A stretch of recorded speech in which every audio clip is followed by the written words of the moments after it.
मराठवाड्यासह नगर आणि पश्चिम महाराष्ट्रात पावसामुळे हाहाकार माजलाय। मराठवाड्यात ओला दुष्काळ जाहीर करण्याची मागणी करण्यात आली, तर अनेक ठिकाणी शेतीसह घरांचंही मोठं नुकसान झालंय। पाहूया त्या संदर्भातला हा रिपोर्ट।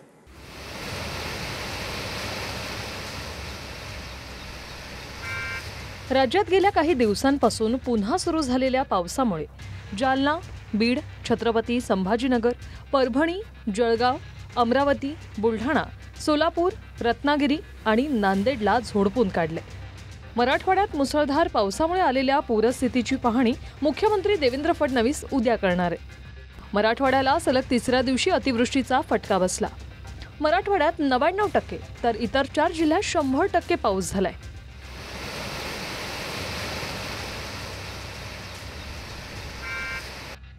जालना जिल्ह्यात झालेल्या ढगफुटी सदृश पावसानं हाहाकार माजवलाय। बदनापूर, घनसावंगी आणि जालना शहरात पिकांचं नुकसान, गावांचा संपर्क तुटणं आणि घरांमध्ये पाणी शिरल्याने जनजीवन विस्कळीत झालंय।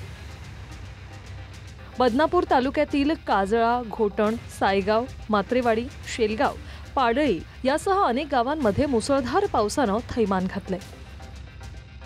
जालना शहरातही हनुमान घाट, कोठारी नगरसह अनेक भागात घरांमध्ये आणि दुकानांमध्ये पाणी शिरलं।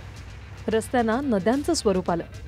तिकडे घनसावंगी तालुक्यात खडकी आणि मुसाभद्रा नद्यांना पूर आल्यानं तीर्थपुरी गोंदी रस्ता बंद झाला। कपाशी, मूग, सोयाबीन पिकांचं प्रचंड नुकसान झालंय। शेतकरी हवालदिल झाला असून शेतांना तलावाचं स्वरूप आलंय। बीड जिल्ह्यातही पावसाने धुमाकूळ घातला। माजलगाव तालुक्यातील सांडस चिंचोली गावाला पुराचा वेढा पडलाय। तिकडे पाटोदा तालुक्यातील उखंडा तलाव ओव्हरफ्लो झाला। जिल्ह्यातील अनेक पाणी प्रकल्प भरले गेले। सांडस चिंचोली गावाला सिंदफणा नदीला आलेल्या पुरामुळे चोहोबाजूने पाण्याचा वेढा पडला। 1,500 लोकवस्ती असलेल्या या गावाचा संपर्क तुटला। सांडव्यातून पाणी बाहेर पडतंय। जिल्ह्यातील 100हून अधिक पाणी प्रकल्प पूर्ण क्षमतेने भरले गेले, ज्यामुळे पाण्याचा प्रश्न आता मार्गी लागलाय।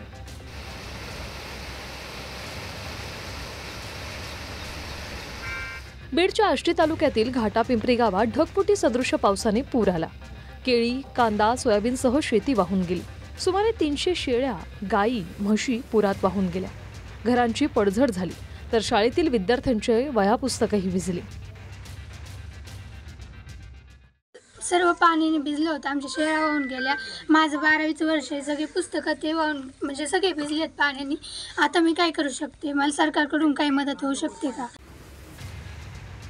शेतकरी भगवान तळेकर यांची 2.5 एकर केळी आणि सोयाबीन वाहून गेलं।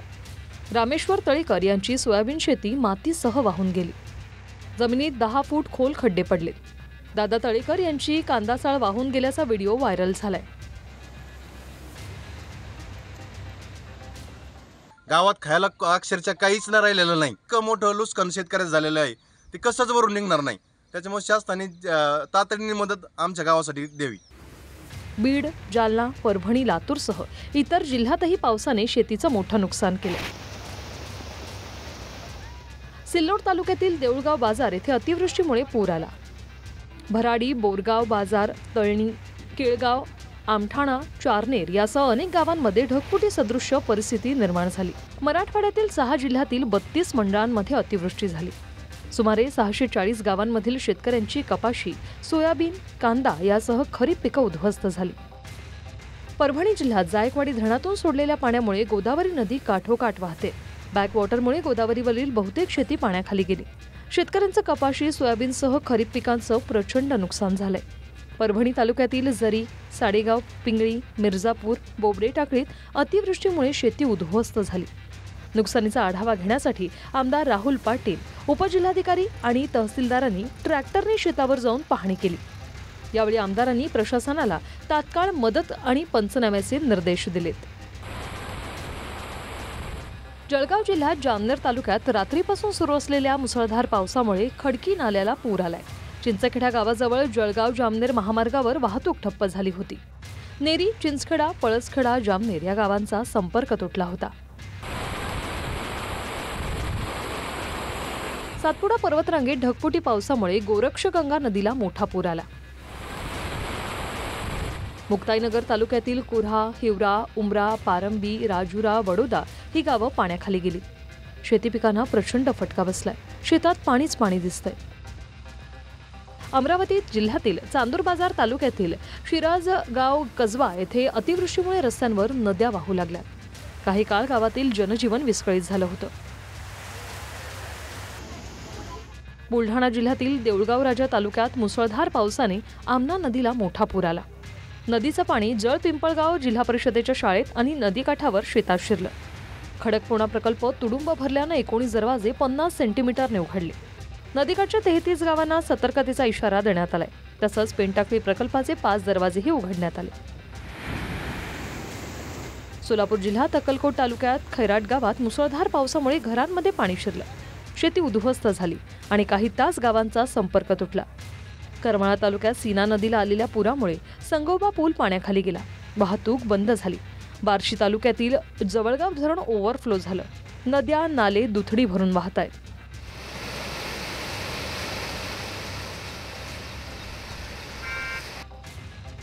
पंढरपुरात उजनी धरणातून 85,000 क्युसेक पाणी सोडल्याने भीमा नदीची पाणी पातळी वाढली. उत्तर सोलापूर तालुक्यात रानमसले खुनेश्वर पूल पाण्याखाली गेला. खासदार प्रणिती शिंदे यांनी मुख्यमंत्र्यांना पत्र लिहून सोलापूर जिल्ह्यात ओला दुष्काळ जाहीर करण्याची मागणी केली. शेतकऱ्यांचं खूप मोठं नुकसान झालं आहे. उडीद असेल, सोयाबीन असेल, तूर असेल आणि सूर्यफूल असेल. खूप मोठा ह्याच्यातून सावरायलाच शेतकऱ्यांना कमीत कमी 3 वर्ष लागणार आहेत. म्हणून आमची अशी मागणी आहे की ओला दुष्काळ जाहीर करावा, सरसकट पंचनामे व्हावे. नांदेड जिल्ह्यात पावसामुळे 6,48,000 हेक्टरवरील खरीप पिकांचं नुकसान झालंय. सोयाबीनच्या शेंगा काळवंडल्या आणि चपट्या झाल्या. शेतात पाणी साचल्याने लागवड खर्चही निघत नसल्याने शेतकरी हतबल झाले. शेतकऱ्यांनी सरकारकडे हेक्टरी 20,000 रुपयांची मदतीची मागणी केली. पाणी आता सुद्धा वावरातून पाणी वाहत आहे. त्याच्यामुळे शासनाला माझी विनंती आहे की शेतकऱ्यांना 50,000 रुपयाची कुठलीही अट न लावता सरसकट मदत शासनाने जाहीर करावी. Bureau report TV9 Marathi.